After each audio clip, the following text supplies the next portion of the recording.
Welcome to Observations, an open conversation about women's health. This is a space where physicians, patients, and other experts can sit down and have honest, evidence-based dialogue that cuts through the media bias and brings clarity back to maternal care and how we can care for both patients, mother and preborn child. With each episode, we will have real stories, real science, but also real questions about women's health today.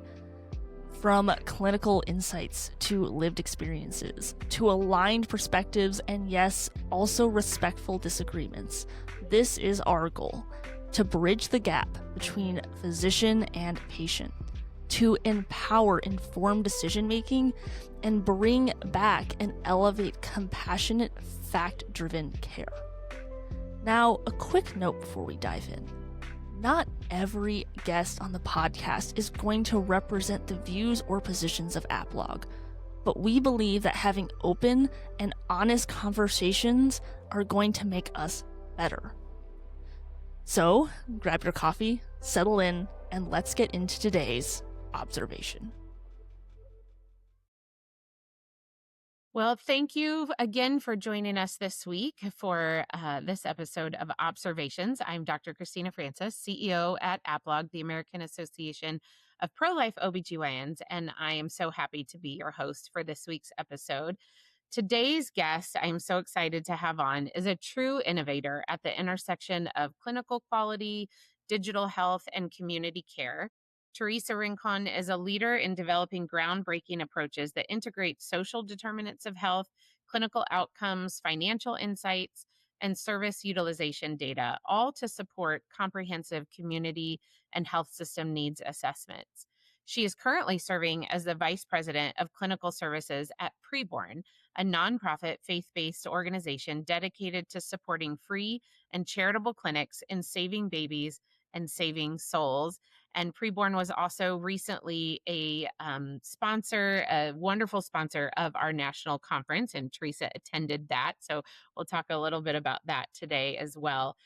Teresa's work focuses on designing and deploying sustainable telehealth services across the entire care continuum.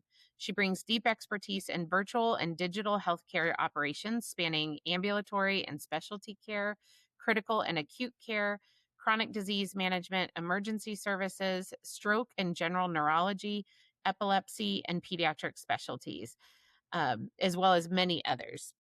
Teresa has partnered with organizations nationwide to evaluate and enhance telehealth delivery in urban, suburban, and in rural communities across hundreds of counties.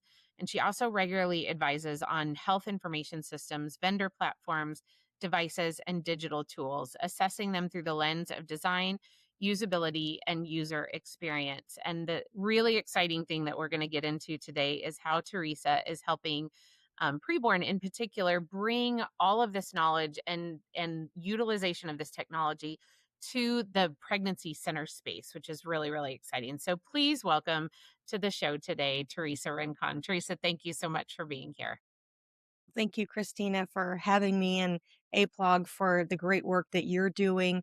And, especially this podcast, which I love. All of the guests you have on, it's always so informative, and it's an honor to be here. So thank you. Thank you so much. Well, yes, we are so excited to be able to talk about, advancements in women's health, and in particular, I think advancements in the health of women that are seeking the care of and the services that pregnancy centers provide, in some very vulnerable times of their lives. So first, can you start by sharing with us what your role at PreBorn is, and then how you became involved in particular in their telehealth initiative? Sure, I'd love to. So, my role as Vice President of Clinical Services is to really provide insight and knowledge into all clinical areas within PreBorn and the service offerings and grants that we provide to our clinics. And so, PreBorn really is a, a a group of network care provider clinics, or at least that's what we serve. We serve these clinics all across the United States, and we provide them with everything from equipment that is free of charge that we provide to the clinics, like ultrasound machines, Dopplers. We also will provide grants for training so that people can come to where I'm at today at the Heartbeat Conference in Cincinnati. There's ultrasound training going on where the users can be certified in providing ultrasounds for that first pregnancy verification period of time. And so we really reach out to those clinics to provide many services. Those are a few. We'll provide financial assistance as well through our grant process. And then we also provide some clinical services through our what I call the digital front door, where we actually have nurses standing by to talk to women who are online searching for either an abortion or information about abortion. And so these nurses, for free of charge, women can talk to these nurses and they can walk them through personalized care versus some of the care that we've seen. And you did a great video recently, a clip where you showed how easy it is to get a chemical abortion and get those medications shipped without any clinical oversight. So we provide that. Our end goal is to get that woman to an appointment with one of our network care provider clinics so that she can be received with loving arms into a place that is going to provide her with valuable information so she can make the right decision and support. And we provide support, our clinics provide support for post abortive women, as well as education and information and services, lots and lots of services for women who do choose life.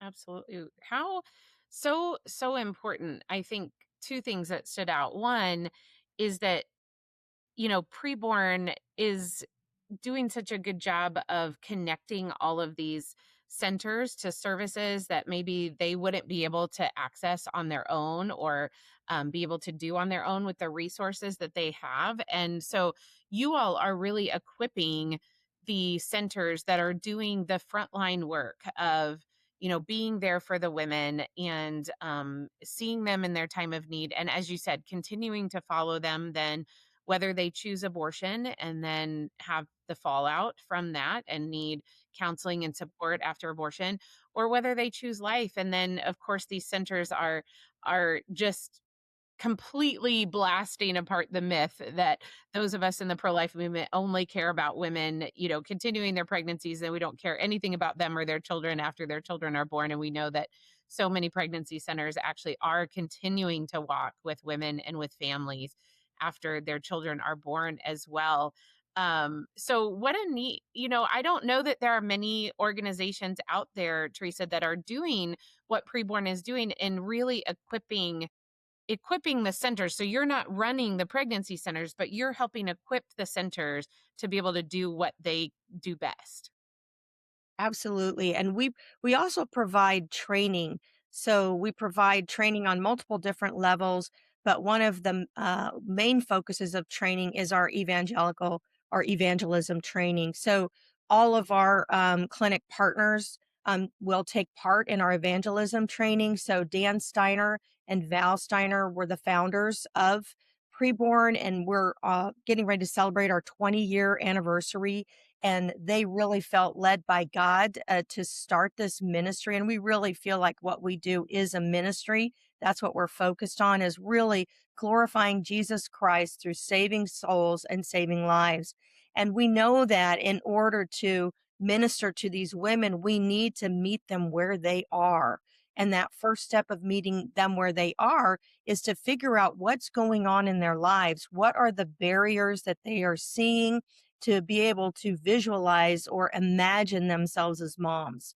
And so all of our clinics really focus on that spiritual assessment as well as the psychosocial and structural elements that we know impact those social drivers. We call them social drivers of health. I call them social, spiritual, and structural drivers of health because Mhm. we know that um, the spirit is an important component of a human being. From the time of Genesis 1 and through Genesis 11, we look at God creating all of the world and the animals in the world and everything, but he created man differently, created him from the dust of the earth, and then he breathed life into him, right? Yeah. a little Yeah. bit different. We are, and even Florence Nightingale talked about this many, many years ago, like 160, I think, years ago. She said, nursing is an art to be made an art. It requires an exclusive devotion, as hard a preparation as any painter's or sculpture's work. For what is the having to do with dead canvas or dead marble compared with having to do with the living body, the temple of God's Spirit? It is one of the fine arts, and I almost said the finest of art. So that's from Florence, not me. Mm, And that is what we base our foundation in nursing through our virtual care program on, is we are ministering to the human spirit, the temple of God's own spirit. And we want to make sure that we minister to these women. So we provide the evangelism training in addition to all of the other opportunities, such as paying for marketing so that we get women to the clinics. We help supplement marketing for the clinics. And we also have our call center platform where they call in and they can be connected to a nurse or connected directly to a clinic. We're also in the process of rolling out a health information technology Office of the National Coordinator, what a handful, yeah. certified electronic health record. And so that way, the clinics who would like to partake in that particular grant offering will be able to utilize a certified electronic health record as they care for patients. We're finding many of our clinics are needing to expand their services. And Mhm. instead of just being a free and charitable clinic that provides minimal services, they're looking to provide even first trimester care services for free. A lot of our clinics are in what we call maternal health care deserts. We have a lot of clinics in Texas, and there's somewhere close to 45% of the counties in Texas are in a maternal care desert. You can go on the March of Dimes website and find this information for yourselves. But we know there's a lot of counties where there are no OBGYNs. The hospitals have closed their labor and delivery departments, and the OBGYNs have left because they can't deliver in that area anymore. And so now, how do we start to bridge that gap in access to care? And so that is another way our clinics are working to assist women wherever they are. Most of our clinics also have Medicare, Medicaid navigators. So these are folks that will actually walk the woman through and hold her hand through the whole process of getting on insurance once she finds out she's pregnant and wants to keep baby. And so we're able to help her get through all of those, as well as the things that many people know, but not everybody. We know because we're in the circle. Right. But those that are outside the circle don't realize that these clinics are providing mental health counseling. They have adoption services, sometimes on location or at least relationships with Mm, adoption services. They provide the diapers, the formula, the car seats. I'm amazed at the stories I hear from our executive directors at our NCPs, our network care provider clinics. They will talk about on a holiday when the clinic is closed and their staff is off, they get the phone call from the hospital saying, "We have a woman who just delivered. She has nothing." And they will show up with a care package, a basket for baby, a basket for mom, a car seat, anything mom needs just to get started. And they wrap their loving arms around these women and they invite them to their clinic for additional resources as well. It is just these frontline care providers, they amaze me every day and they humble me when I see the great work and services they're providing to women. yeah. So amazing. You're right. Such a broad spectrum of services that I think probably a lot of people listening and watching this um, wouldn't even realize. And as you're talking, Teresa, I just thought, what a beautiful picture this paints of the care for women. Yes, the care for their children too. Absolutely. All of I us are in agree. this because we know that a human life begins at the moment of fertilization and that life is valuable and worthy of protection. And so, yes, we are in this for those babies, but we also are in this for those mamas. And as you were talking about that, I just thought, what do you think would happen if one of those hospitals called their local Planned Parenthood and asked them the same thing and said, we have a mama who just delivered who has nothing? they wouldn't be showing up with care for that mom. They wouldn't be showing up with diapers and material support for that mom. Because we know that they, in large part, have one goal for any pregnant woman who shows up in their clinic, and that is for her to end up with an abortion. And, and they don't do anything for that ongoing care of helping her parent, which is, I think, quite sadly ironic given their name, Planned Parenthood, but they really are doing nothing to support that mother to be able to parent her child. So what a beautiful picture of, for those of us who are believers, what a beautiful picture of what the body of Christ is supposed to look like, in what you all are doing. But even, for those who might be listening to or watching this who are not, I think all of us would agree that this is a picture of what true support looks like. And given the fact that we know that the majority of women who choose abortion actually say that if they would have had support, they would have chosen to parent their child. That's what these clinical providers are providing, that you're working with, and you all are doing such amazing work to support them. I want to round back on a couple of things that you said.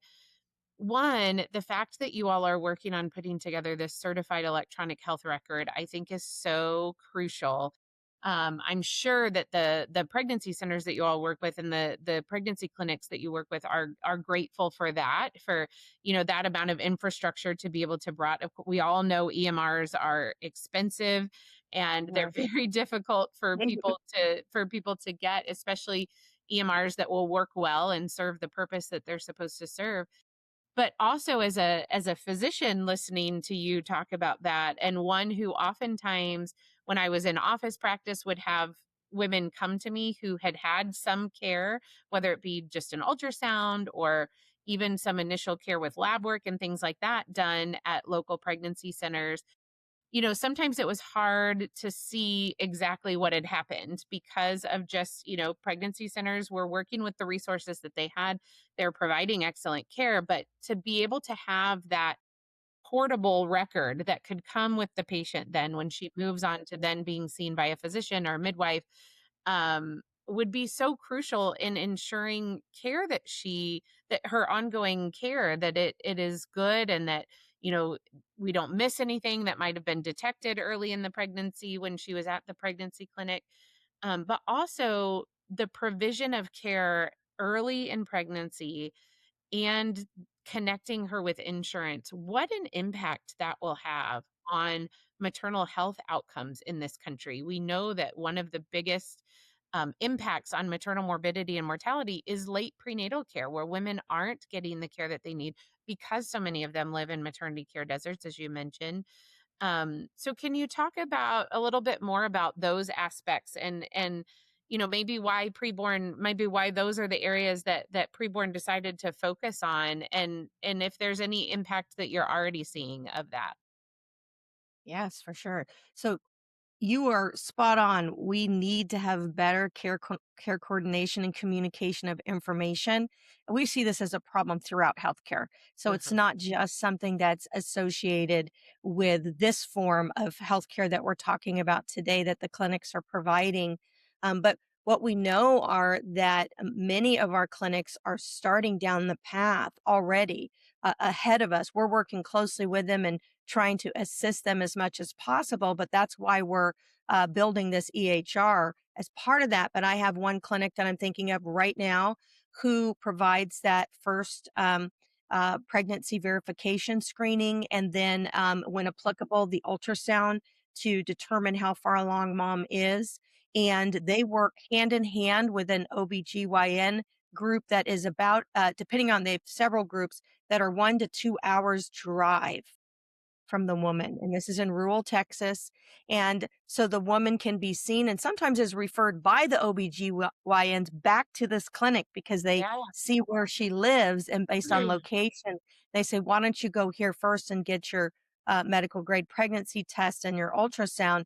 And then they're partnered with a mobile unit that will come for the second trimester care visits. Mm, Then from there, they are seen for at the OBGYN that's further away that will be delivering. So yeah. they're putting that plan together. It's, in its infancy, but they're doing a great job, and we're coming alongside to assist in any way we can. And one of the ways we can is to provide them with an electronic health record that actually is built on the billing component. So even though the clinics are free and charitable and most of them are not planning on billing, Hmm. we want to have a foundation. And this is by the way, not just my idea, but God has brought this idea to Dan Steiner, and our founder, and he was one who's been pushing for this since I showed up last year in March to work for PreBorn. So this is really something that's been on his heart, and really feeling that God has led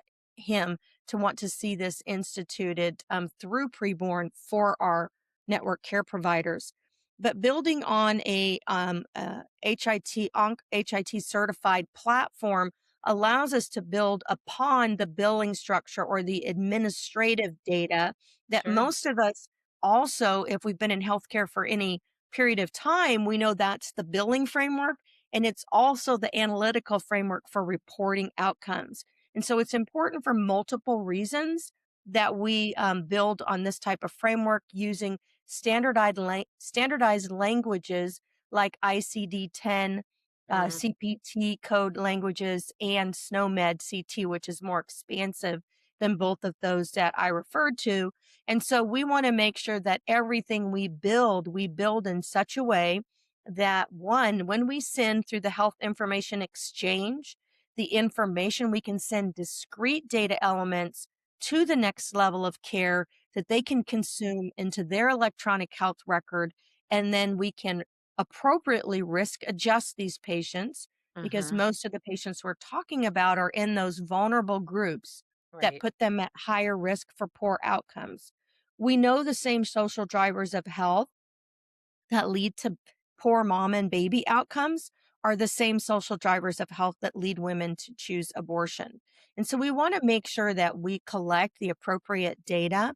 And those can be actually, if anybody's familiar with social drivers of health or SDOH codes, they're actually now built into the coding platforms into ICD 10 as what we call Z codes.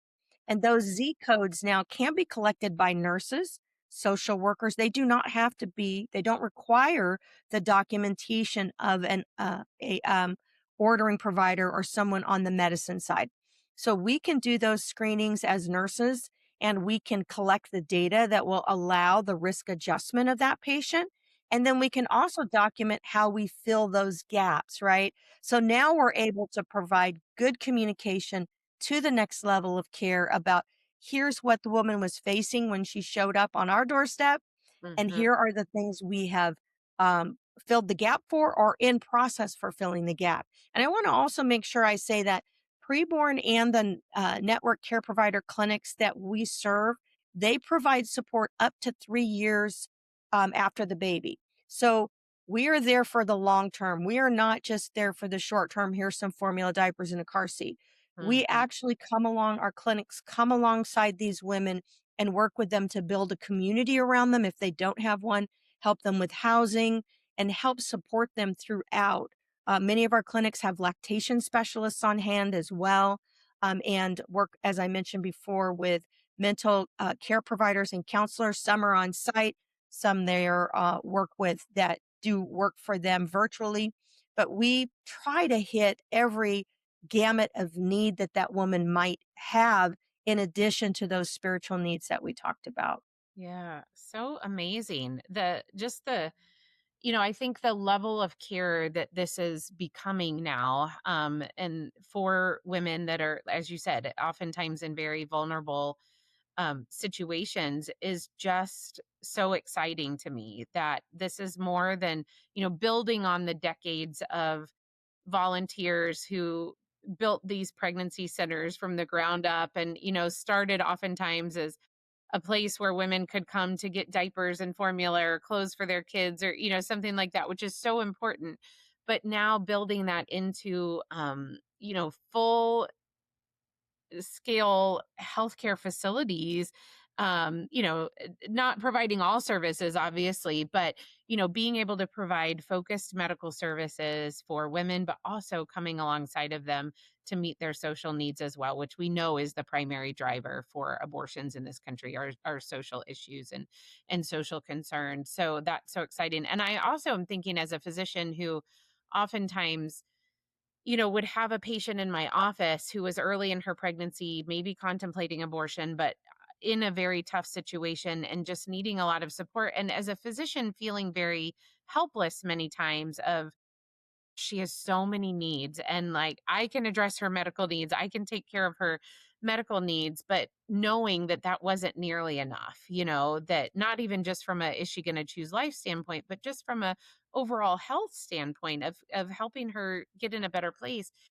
And knowing, I just think for many physicians and other medical professionals who might be in that same situation, hearing this and knowing that there would be a place where, okay, she's tied into me for her prenatal care, so that's great, I can do her prenatal care, but now I could refer her to one of your network care providers to say, but they're going to be able to help you with all of these other things and also continue to follow you after the baby is born.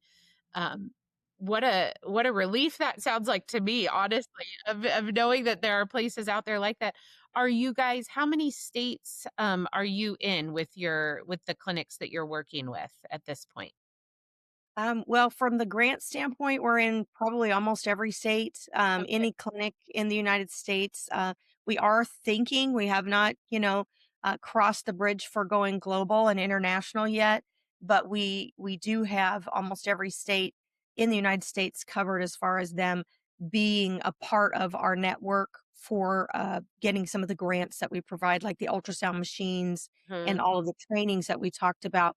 For the virtual care assistant portion right now, we're covering California, Texas, and Florida primarily. We are branching out into the New England states in the next month, so probably in April. So coming up real soon. We're very close to launching in New Hampshire and Massachusetts, providing the virtual care services.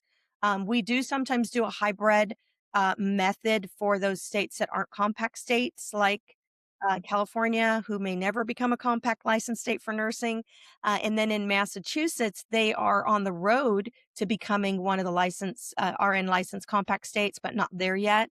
So in those cases, they talk to a call center agent and we refer straight to the clinic. And if there's a nurse available, we can connect her with a nurse immediately. But those women that are highly abortion vulnerable or minded or in crisis, that we know the clinic has services to assist even those post abortive women, we Mhm. will refer them to same day or next day appointments so that they can get in right away to talk to a nurse. So our focus is to get them into the arms of the clinic as quickly as possible, and try to convince the woman. So if they do talk to a call center agent or a nurse, both are trained to really provide the woman with enough information to see the value of Mhm. going to the clinic no matter what she's contemplating doing. So we want to make sure that she sees that value so that she can know that those resources are available to her regardless of the decision she makes. We want to love on her, we want to provide her support,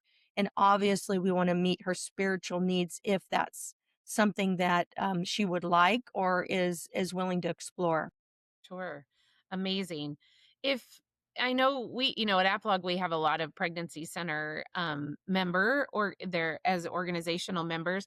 If they are interested in getting connected with you and with preborn, to potentially, apply for one of your grants or get, have some of your trainings or become one of your network care providers, how would they go about reaching out to you to do that? They can go to preborn.com and then they will be able to find some resources right there and be able to immediately find you know, a contact for preborn to get involved. Melissa Lassiter is the vice president of programs.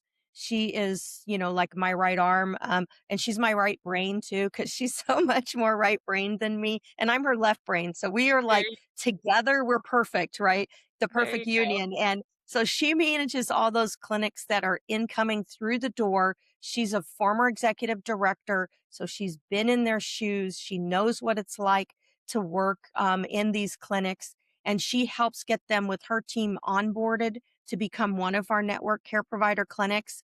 And then from there, once they come in through that door, then can become eligible for grants associated with our virtual care Okay. systems with our nurses, as well as the electronic health record.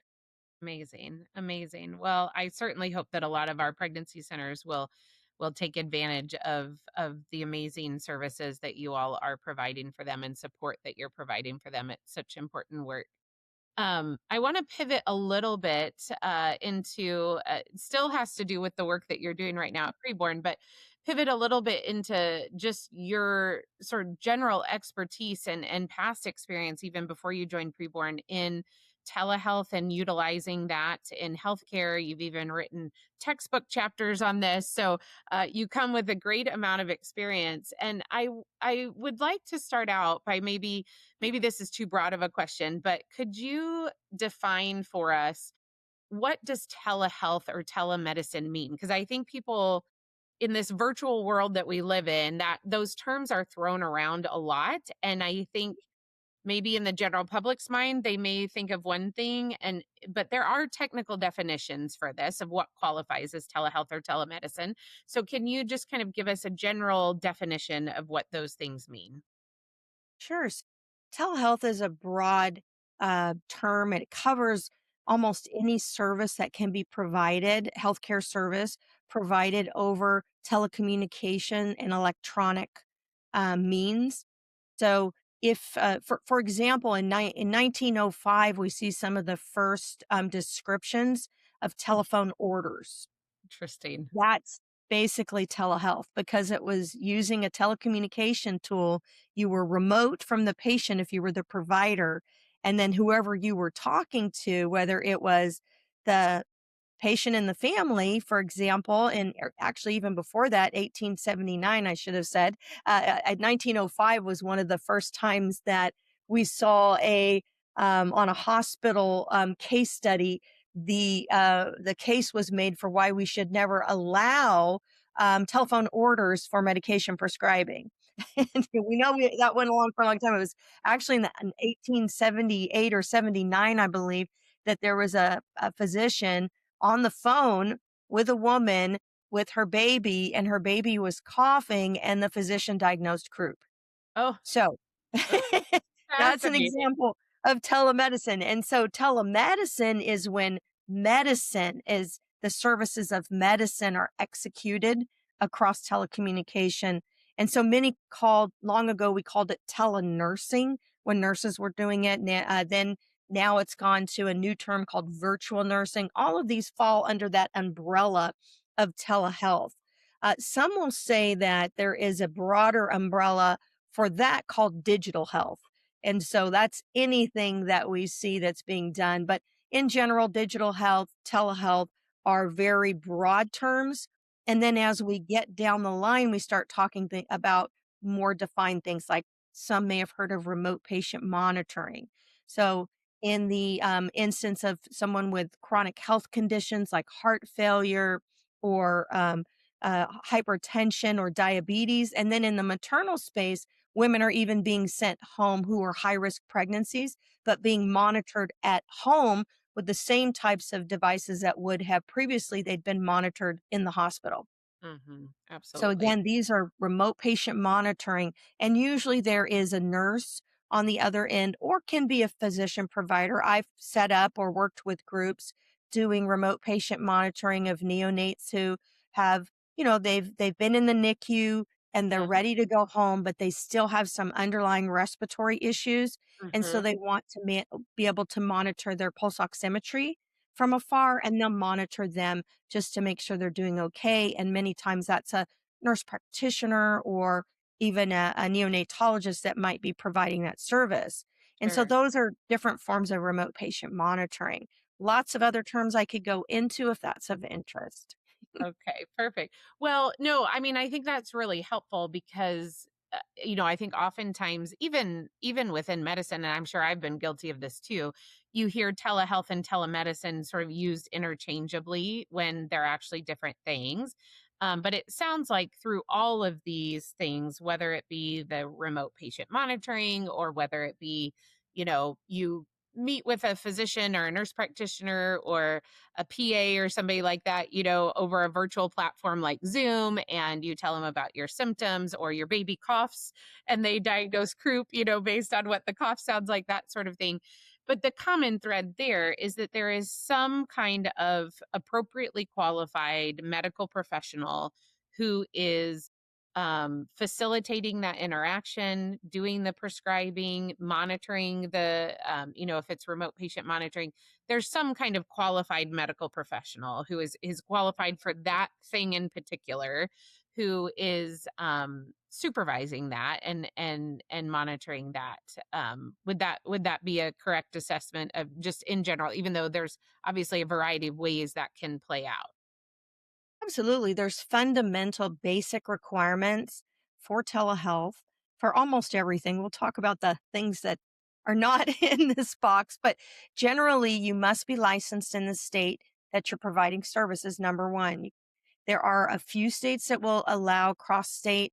Um, it's like an application you fill out, but you still have to register with the state that you're going to be providing services. And if it's not, if it's a narrow scope, you can sometimes get away with not being licensed for that. But you don't just get to talk to a patient in another state and provide services over the phone or over audio video even without being licensed in that state. I talked a Hmm. little bit about that earlier with our virtual care system nurses. There's about 40 states that are in the nursing compact, but my nurses cannot provide care in a state in which they are not licensed. And this is the same as with medicine. So that's one. The other is making sure that we're following standards of care. We don't get to bypass standards of care because we're providing telehealth. If we are bypassing standards of care, we are no longer providing health care at the standard that it should be providing, and we're providing substandard care. So that's an important one. Consent, informed consent is important for any service we provide. And telehealth, we must have informed consent. Most states allow you to use verbal consent. So you don't have to get written consent from the patient to provide the services, but you must provide. Some provide specific language, like you must tell the patient that if this is an emergency or becomes an emergency, you're going to need to hang up and call 911, those kind of things, right? The other thing in most states is required is if someone else is in the room with the patient, that person should be identifying themselves. Because remember, if we're providing standard of care, it should match the same care you would get if you were in the hospital or you were in a clinic. And so if I go to a visit with my 92-year-old father to one of his doctor's appointments, they want to know who I am before they start talking to him, right? Right, Same right. thing. They're supposed to disclose that. So that's just a few of them, but every state has different requirements, and then the federal government also has requirements around the provision of health services over telehealth. Hmm. So, Teresa, are you aware, outside of the situation we're getting ready to talk about with the abortion pills, are you aware of any other area in medicine that where telehealth or telemedicine is provided, where a physician or another prescriber would be allowed to prescribe a drug that is still regulated, not an over the counter drug, so a drug that is still regulated, has restrictions associated with it, in a state, to a patient in a state where they are not licensed, to a patient that they have never actually had any interaction with whatsoever, and in to a patient where there basically has been no true evaluation of that patient's medical history or that patient's current condition. Are you aware of any? Have you ever seen, and you've done a lot of work in a lot of different arenas of medicine and specialties and outpatient and inpatient, and have you ever seen where that has been allowed before without any of those things? So the only other one that it's allowed for right now is the prescribing of puberty blockers and cross-sex hormones. So Very. two, abortion and that, very hot topics politically.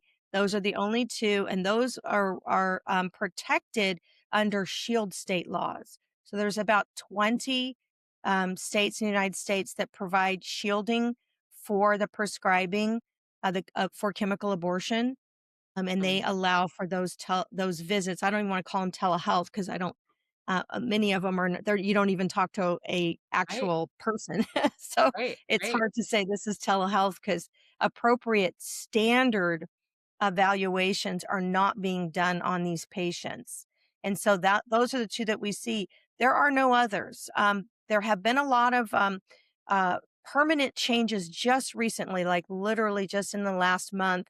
We've seen some permanent changes for mental health services where they can have services done over the audio only, but they're Okay, still required to follow all the other standards. They must be licensed in that state, right? They must disclose anything that they need to disclose to the patient. Sometimes you have to tell the patient where you are and who you are. Some states, like California, require you to say, "This is my license."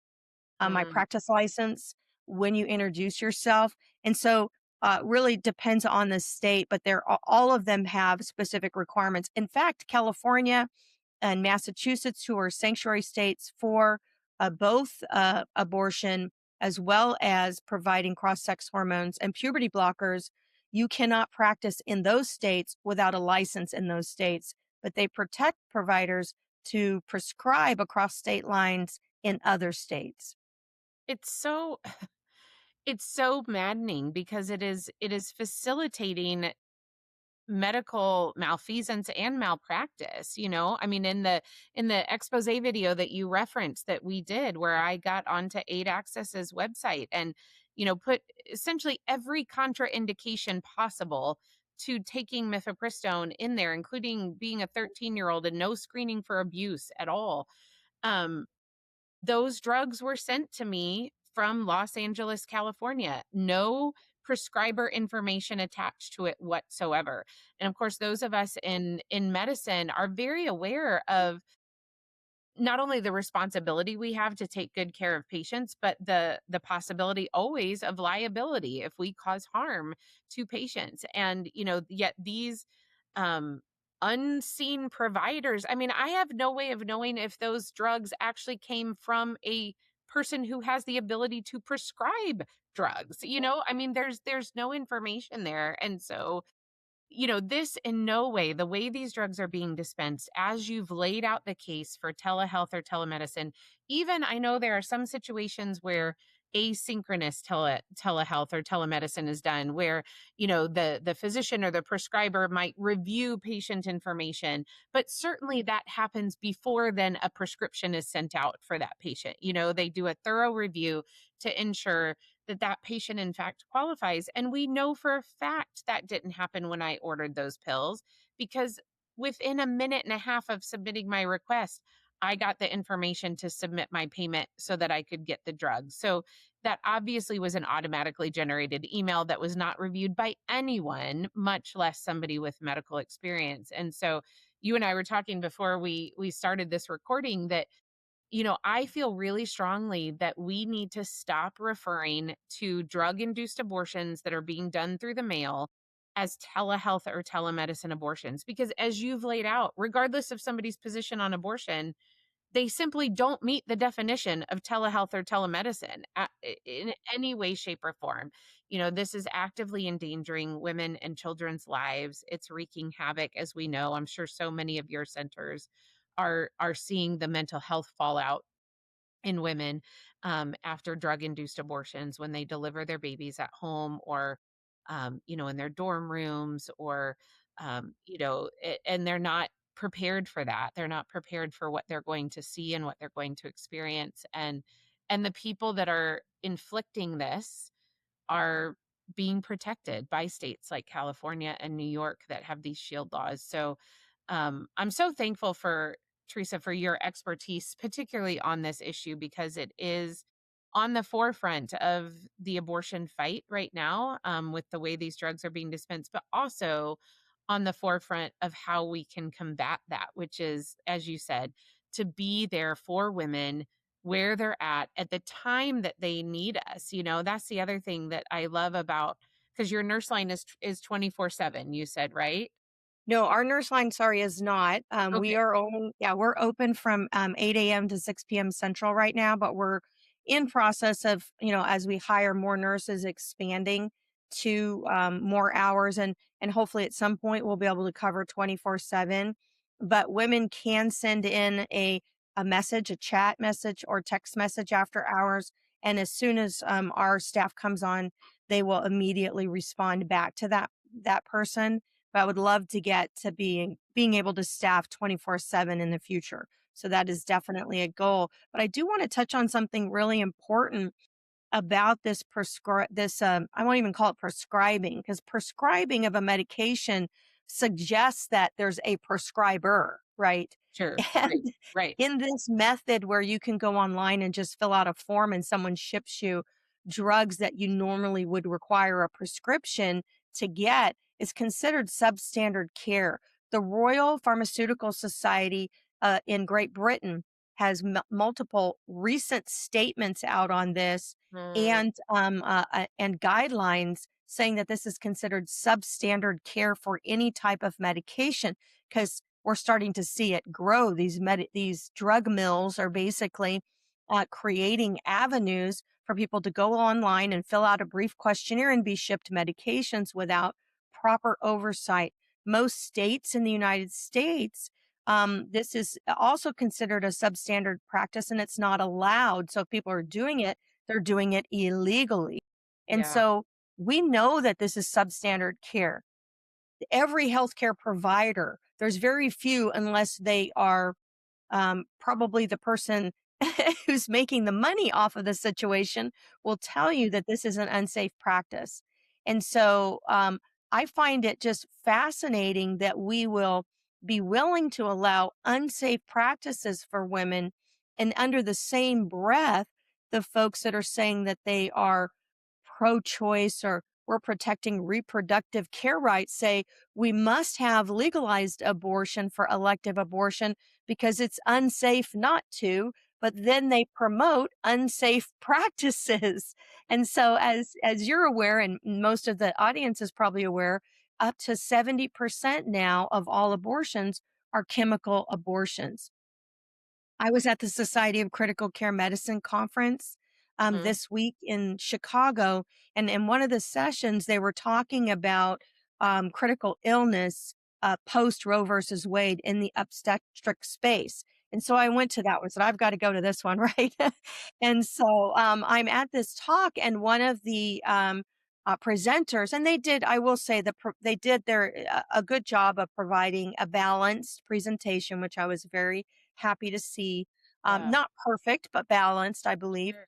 But one of the case studies they talked about was a woman who was 21 weeks pregnant, and she was in a state that abortion was illegal, and she got the abortion pills from another state. She's 21 weeks pregnant. So, again, none of the data and evidence, even the randomized controlled trials, would have excluded her. And Right. come to find out, she had an ectopic pregnancy on top of Wow. that. So, I mean, this was a case study presented at the Society of Critical Care Medicine by a critical care OB physician who was taking care of that patient. But it's interesting because the bent was, this is why we need to legalize abortion versus maybe and one of the presenters, I will say, did a fantastic job of walking through the confusion, which I know you're well aware of the confusion around the laws. So, it is not abortion if you are saving the mother's life, right? If the intent is to save mother's life, because if mother passes, baby passes. So Ab at some point, it's called triage. Yes, We are absolutely. in the midst of a triage situation. So it's just very interesting. But I think I'm hoping that the medical and nursing community is waking up to the fact that these are unsafe practices, and we need to stand firm in providing safe care. That has to be our number one priority. And I think everyone can agree on the fact that we want to provide excellent care to women and their babies. Absolutely. Absolutely. And providing that excellent care regardless of where the woman's mindset is at, whether she's, you know, thinking of giving life to her child or thinking of getting an abortion. I think it's fascinating that then this ties back to the beginning of our conversation about the amazing uh, supportive services and elevating the level of care that pregnancy centers are able to provide that you all are facilitating. It's amazing to me, not amazing because I know this to be the case, but I think so many people probably don't realize it's the people in the pro-life space that are advocating for excellent healthcare for women, even if those women ultimately choose the route of abortion. We still believe that they deserve standard of care. They don't deserve substandard care. And it's the pro abortion side that is advocating for throwing out standards of care. If a woman chooses abortion, then she should just get an abortion. And it doesn't matter what standard of care that she has, versus we are advocating for excellent health care for all women, including those that might decide to have an abortion. Of course, you and I both hope that she chooses otherwise, of course. Yes. But even if she chooses abortion, we believe that she should have standard of care provided to her, that she should have a physician who is identified to her, who is taking care of her so that she has that continuity of care, and that women should receive the best care afterwards as well, because we know that so many of them are going to need ongoing care afterwards, whether that be screening for complications of their abortion or, physical complications, or providing that mental health counseling that so many women and men need after abortion decisions as well. Well, Teresa, what a wonderful conversation. I feel like I could talk to you for another 3 hours about all of this because there's just so many avenues that we could go down. To close up, I want to round back actually on that quote that you read from Florence Nightingale, which I have never heard before. And what a beautiful description, for those of us who are in medicine. Of course, that's how we view our profession, that we were called to. But I think maybe sometimes people outside of medicine may not realize that truly is how we feel, that it is this art. People refer to the art of medicine because it isn't black and white all the time. It isn't algorithmic. You need to evaluate that particular patient that's sitting in front of you, and all of the things that are impacting her life and her health. And it made me think of the talk that I gave at our national conference this year at MBEC, talking about coming back to the roots of medicine and being bold in advocating for that, coming back to those Hippocratic principles. And so I just want to use that to bridge into, as I said in the beginning, PreBorn, we were so thankful for you all's sponsorship. It was your first year sponsoring our conference this year. We're so thankful to have you there. Can you just wrap up with maybe why you all chose to be a sponsor of our conference this year, and how you see the work that AppLog is doing to support medical professionals, how that sort of coincides and meshes with the work that PreBorn is doing. And we'll close up with that.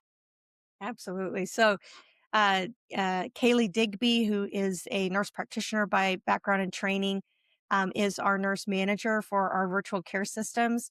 And her and I were looking at building our standards of care out. We've been building all of our policies and procedures out. And we both said, we were using APLOG's resources and we were like, we need to go to the APLOG conference. And so I went to Roxy Lamorghese, who's our executive vice president, and reports directly to Dan Steiner. And I said, hey, we really want to be members of APLOG. Can we be members of APLOG? So she looked into it. And then it was Roxy who decided, hey, we're going to be a gold sponsor for this. And we want to have a presence with APLOG. And we were so blessed to get to go. And it was such a uplifting. I just left, both Kaylee and I left on cloud nine after the conference, to just be surrounded by not only people who feel the way we do, that we're really dealing with human beings with a spirit, that we need to make sure that we are not wounding. This care goes beyond just the physical body, but the amazing amount of research, the content that was there. I have a PhD, so I look at studies through a very critical lens, and to be able to meet and talk with other researchers and listen to their findings. It was just an amazing conference, so uplifting in many ways. And then uh, Robbie George, and I got his book. So I'm super excited about reading his book on, speaking truth and seeking truth.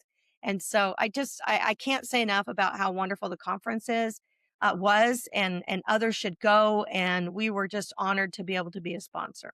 Oh, well, thank you so much. I 100% agree with you. I'm sure I'm a little bit biased, but it was my first Apolog conference that I went to that really sold me on this organization, to really see, as you said, the level of evidence and the scientific presentations, but then also the bioethics discussions, and then just the encouragement of being together with other people who are advocating for life within the medical space is always just such a wonderful part of the conference. And then, of course, having our next generation with us, all of our students and residents that were with us that are just going to continue carrying this torch for years to come, which is really exciting.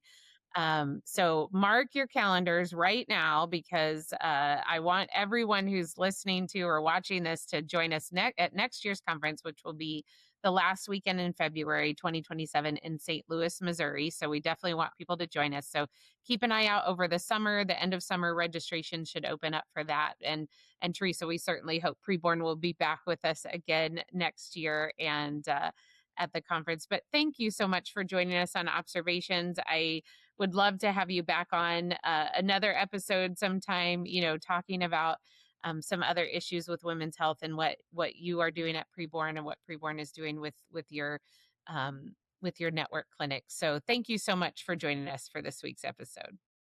We hope that you enjoyed today's episode of Observations and that it broadened your perspective on women's health and how we can care for both patients, mother, and preborn child.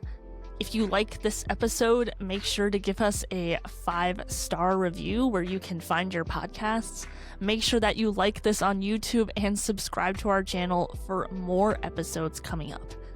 And if you have any suggestions on any topics that we should cover or guests that we should have on, make sure that you email us at media@applog.org.